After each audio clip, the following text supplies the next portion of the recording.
بسم اللہ الرحمن الرحیم۔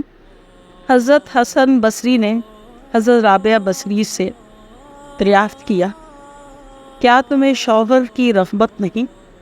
حضرت رابعہ بصریہ نے فرمایا کہ نکاح جسم کے ساتھ ہوتے ہیں اور میرا وجود یہاں نہیں، میں مالک کی مملوک کو مالک سے دریافت کرو۔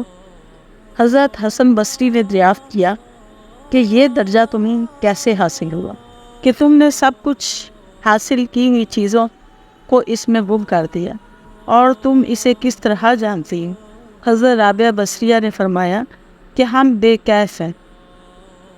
ایک مرتبہ حضرت رابعہ بصری کی خادمہ کھانا پکا رہی تھی کہ اسے پیاز کی ضرورت پیش آ گئی۔ اس نے آپ کی خدمت میں حاضر ہو کر عرض کیا کہ اگر اجازت ہو تو ہمسایوں سے پیاز مانگ لوں۔ آپ نے فرمایا کہ 40 سال ہوئے میں نے اپنے رب سے عہد کیا تھا کہ میں مخلوق سے کچھ طلب نہ کروں گی۔ قدرت خداوندی اس وقت ایک پرندہ اڑتا ہوا آیا اور چھلا ہوا پیاز ہانڈی میں ڈال کر چلا گیا۔ آپ نے فرمایا کہ مجھے فکر ہے کہ یہ پیاز ناجائز نہ ہو، پھر آپ نے وہ کھانا نہ کھایا۔ حضرت رابعہ بصریہ نے 7 روز کا روزہ رکھا ہوا تھا، افطار نہ کیا۔ اس دوران آپ لمحہ بھر کے لیے بھی نہ سوئیں۔ 7ویں دن جب بھوک کا غلبہ ہوا تو نفس نے کہا کہ آپ مجھے کب تک اس مصیبت میں مبتلا رکھیں گی؟ اس دوران ایک شخص آیا اور اس نے آواز دے کر کھانا آپ کی دہلیز پر رکھا اور چلا گیا۔ آپ نے وہ کھانا لا کر رکھا اور چراغ روشن کرنے لگی۔ اس دوران بلی آئی اور اس نے سارا کھانا گرا دیا۔ آپ نے پانی کا کوزہ بھرا اور روزہ افطار کرنا چاہا تو چراغ گل ہو گیا۔ آپ نے اندھیرے میں پانی پینا چاہا تو کوزہ ہاتھ سے گر کر ٹوٹ گیا۔ آپ نے افسردگی میں کہا کہ الہی یہ کیا معاملہ ہے؟ غیبی آواز آئی، رابعہ اگر تو چاہتی ہے کہ دنیا کی نعمت تجھے دے دوں اور اپنا غم تیرے دل سے واپس لے لوں، کیونکہ میرا غم اور دنیا کی نعمت ایک دل میں کبھی اکٹھے نہیں ہو سکتے۔ آپ نے فرمایا میں نے دل کو دنیا سے قطع کر لیا اور اپنی امید کو مختصر کر لیا، اور میں سمجھی کہ یہ میری آخری نماز، اور خلقت سے اس طرح منہ موڑ لیا کہ جب دل ہوتا ہے تو اس خوف سے کہ مبادہ دنیا مجھے خود میں مشغول نہ کر لے، میں دعا گو ہوں کہ الہی مجھے اپنے ذکر میں مشغول رکھنا تاکہ کوئی بھی مجھے تیرے شغل سے باز نہ رکھ سکے۔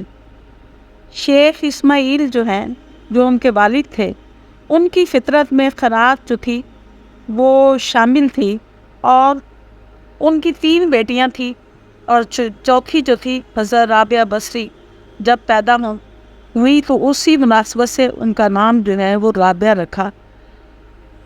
تو جس رات آپ کی پیدائش ہوئی اس وقت آپ بے سر و سامانی کے عالم میں تھے کہ کوئی بھی گھر میں فالتو کپڑا تک نہ تھا جو کہ نئے بچے کو پہنایا جا سکے، اور رات کے وقت چراغ جلانے کے لیے گھر میں تیل تک نہیں تھا جس سے روشنی کا اہتمام کیا جا سکے۔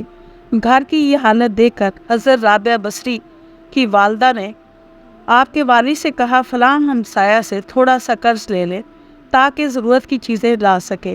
آپ کے والد نے اس بات کا عہد کر رکھا تھا کہ سوائے اللہ تعالیٰ سے کبھی کسی سے کچھ نہیں مانگوں گا۔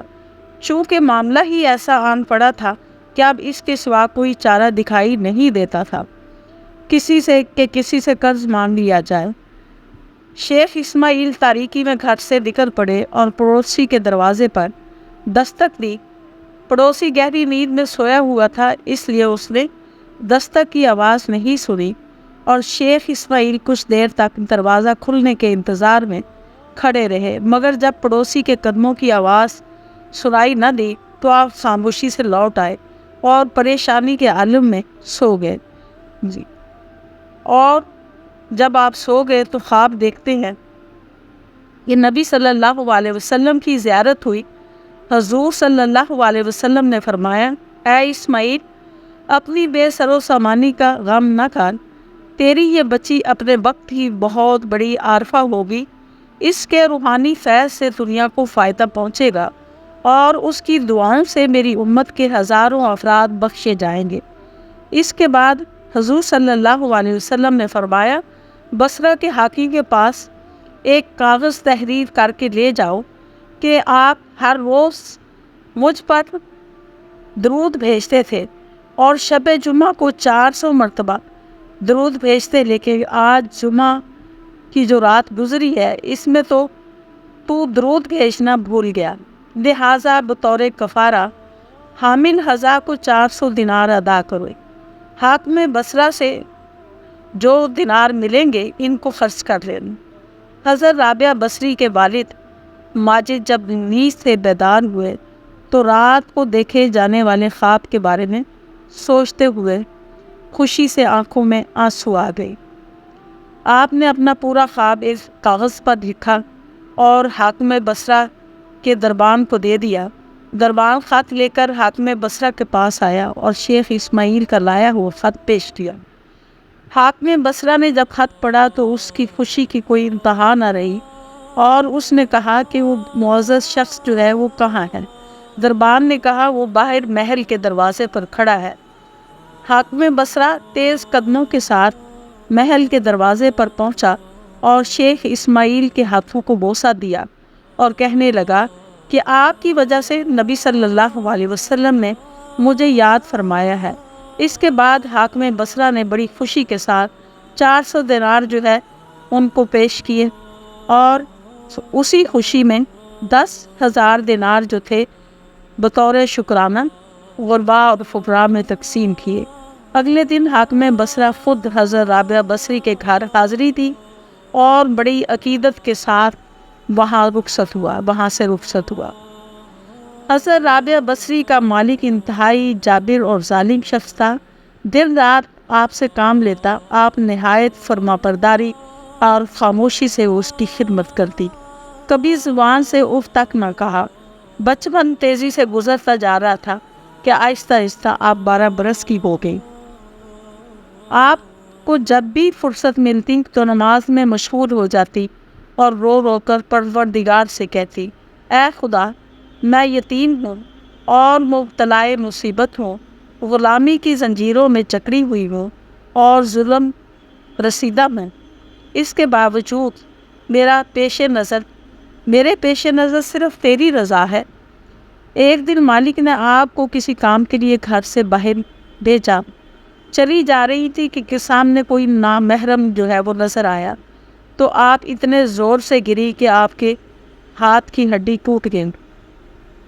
اس پر آپ رو پڑیں اور بارگاہ الہی میں التجا کرنے لگی، الہی، میں تو پہلے ہی بے یار و مددگار تھی، اب ہاتھ نے بھی چوٹ کے باعث جواب دے دیا ہے، اس کے باوجود میں تیری رضا چاہتی ہوں۔ غیبی آواز آئی، اے رابعہ، غم نہ کر، کل تجھے وہ مقام و مرتبہ حاصل ہوگا کہ تجھ پر ملائکہ بھی رشک کریں گے۔ حضرت رابعہ بصری نے یہ آواز سنی تو بہت خوش ہو گئی اور اپنی ساری تکلیفیں بھول گئیں اور گھر واپس آ کر حسب معمول کام میں لگ گئیں۔ ایک دن آدھی رات کے وقت مالک کی اچانک آنکھ کھلی تو اس کی نگاہ جو ہے وہ رابعہ بصری کی کوٹھری پر پڑی۔ اسے کوٹھری میں چراغ کی لو محسوس ہوئی۔ وہ بڑا حیران ہوا کہ یہ کنیز آدھی رات کے وقت جاگ کر کیا کر رہی ہے۔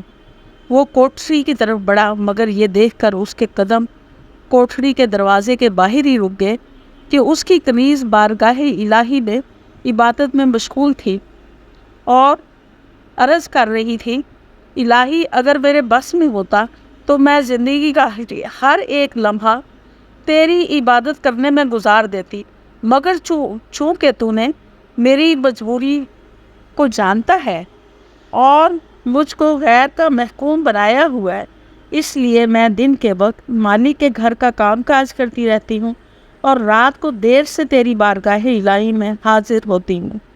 اے اللہ، مجھے معاف فرما دے اور میرے گناہوں سے درگزر فرما دے۔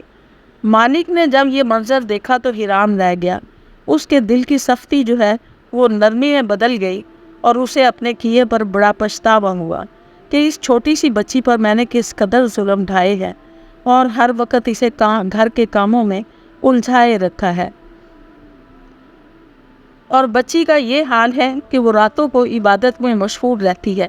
اسی وقت اس نے اپنے دل میں یہ عہد کر لیا کہ صبح ہوتے ہی اپنی زیادتیوں کا ازالہ کروں گا، اور وہ اس ارادے سے واپس اپنے کمرے میں چلا گیا، اور تاکہ حضرت رابعہ بصری کی عبادت میں خلل نہ ہو، اور پھر سونے کی کوشش کی لیکن اسے نیند نہ آئی، اور صبح اٹھتے ہی اس نے رابعہ بصری کے پاس آیا اور کہنے لگا کہ مجھے معاف کر دیں، میں لا علمی میں آپ پر زیادتیاں کرتا رہا، میری خواہش ہے کہ تم اس گھر میں قیام کرو تاکہ میرے گھر میں برکت رہے، اگر آزاد ہو کر کہیں اور جانا چاہتی ہیں تو آپ کی مرضی۔ تو حضرت رابعہ نے فرمایا کہ میں نے تجھے معاف کر دیا۔ حضرت رابعہ بصری ریاضت و عبادت اور معرفت کے اعتبار سے بڑا ممتاز مقام رکھتی تھی، اور اپنے دور کے نامور جو عبادت و ریاضت میں اولیاء کرام مشہور تھے، وہ ان میں ان کا نام جو ہے وہ بڑی عقیدت سے لیا جاتا تھا۔ اللہ تعالیٰ کی عبادت میں ہمہ تن مشغول رہتی تھی۔ اللہ تعالیٰ سے محبت کا یہ عالم تھا کہ دنیا کی کسی چیز کا لالچ آپ کے دل میں موجود نہیں تھا۔ آپ رضائے الہی کی صرف طالب تھی۔ ایک دفعہ آپ نے بارگاہ الہی میں مناجات کرتے ہوئے کہا، اے اللہ، اگر میں تیری عبادت جہنم کے خوف سے کرتی ہوں تو تو مجھے جہنم میں پھینک دے، اگر میں تیری عبادت جنت کی خاطر کرتی ہوں تو مجھے جنت سے محروم کر دے، لیکن اگر میں تیری عبادت صرف تیری خاطر کرتی ہوں تو مجھے اپنے دیدار سے محروم نہ کرنا۔ ایک مرتبہ ایک شخص نے حضرت رابعہ بصری سے کہا کہ میں نے بہت گناہ کیے ہیں، اگر میں تائب ہو جاؤں تو کیا اللہ تعالیٰ میری توبہ قبول کر لیں گے؟ حضرت رابعہ نے فرمایا کہ ہرگز نہیں، وہ تیری توبہ قبول کر لیتا تو میں توبہ نہ کر لیتی۔ حضرت رابعہ بصری کا اس فرمان میں یہ خیال تھا کہ صرف توبہ استغفار ہی کافی نہیں، بلکہ ریاضت اور مجاہدات کی بھی ضرورت ہوتی ہے، تب جا کر رضائے الہی حاصل ہوتا ہے اور انسان مکمل طور پر گناہوں سے آزاد ہوتا ہے۔ اور ایک موقع پر آپ نے فرمایا کہ استغفار جو ہے وہ ایک اور دوسرے استغفار کا محتاج ہے، کیونکہ ہم اپنے استغفار میں سچے نہیں ہوتے۔ حضرت رابعہ بصری فرماتی ہے کہ انسان آنکھوں کی راہ سے خدا کی منزل کو نہیں پہنچ سکتا، اور زبان کی طرف سے بھی اس کی جانب نہیں جا سکتا، اور قوت سامع صرف سننے کے لیے ہے اور ہاتھ پاؤں میں حیرت میں ہے، لیکن یہ معاملہ دل کے ساتھ ہے۔